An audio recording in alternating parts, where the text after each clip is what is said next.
mean, the interesting part was actually, I think that both Jim and I had kind of thought a lot about this for many, many years. I mean, the world is changing dramatically right now.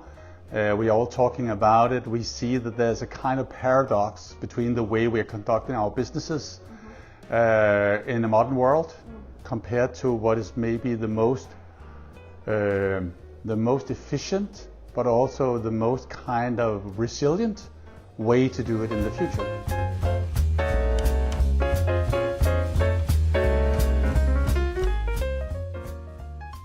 That was when we actually started up, and it was Jim's idea. I mean, he talked about this already in 2012 with this dreams and details kind of approach to that kind of idea, that can we actually propose a different and more modern business model, a different kind of leadership that can solve this challenge it will be in the future to develop businesses in the world that is under radical change, and that change is already tomorrow.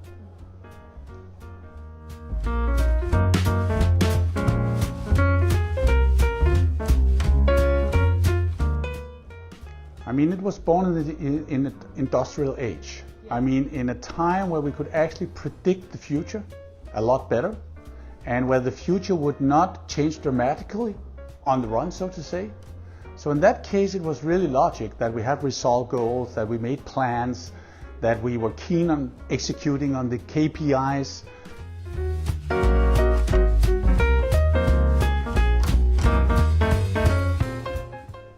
I mean, now the situation is actually when we just take a little step back and talking about being a human here in the modern world, that we are here for like maybe 80, 90 years if we are really lucky. For our generation, future generations, maybe even more. 1 hour is still 1 hour. You know, we cannot change that. So time is a constant, and nearly the biological age of the human being is also nearly a constant compared to the old times. But the world is changing with a speed that is dramatically, with a higher speed. Velocity, acceleration is totally different. And also, when speed and acceleration is actually at certain levels are not linear anymore, they're exponential. Which means that the world is totally different, but time and the human being are more or less the same. So the challenge is actually to find a system where you, with the same amount of time, with a biological kind of approach to the human being, are able to combine these things and challenge this exponential development of the world and make these two things fit together. And you cannot do that by thinking as we did in the industrial age. Now we're talking about the fourth industrial or the first digital. Does not mean so much what we call it, but it's a totally different world that we are in right now, and we are so lucky to be here as human beings in the middle of it.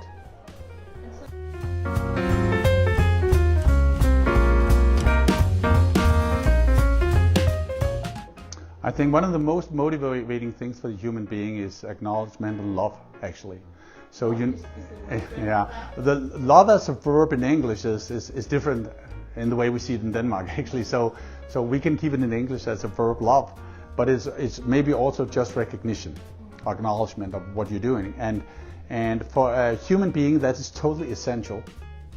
So Ryan and Daisy have this kind of self-determination theory that actually the background for being a well-being human being in this modern world is that your competences at a certain time on your life journey are the right ones, seen from your part of your self-esteem and how you look upon yourself, and people looking at you, that there's this kind of compliance between these two things that makes you feel right, in the right position, at the right time, and you're actually loved by being what you are in that situation.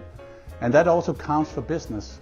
So if the world is changing dramatically, we need to put people on a journey where they move forward, exploring the future, finding their way, being at the right time, in the right situation, with themselves as the right component or person, and being acknowledged by that. And if you are kind of curling that back and say, couldn't we do that in the way we did things before? But before we made plans and we made resolved goals, we tried to predict the world, and we were aiming for that goal in the future. even though that we knew that the future would change, which is kind of a paradox, would end up with the situation that we're actually heading for that result and we end up achieving it, but the ones that is on that journey would find themselves wrong during that journey, even when they actually approach and reach the goal, because they should have been on another journey that was a lot more meaningful for them, and where the motivation and the engagement was driven by acknowledging them as human beings in the right position on the journey, acknowledged by other persons, and that the goal that we are actually achieving through that philosophy is the right goal for the time arriving at that time.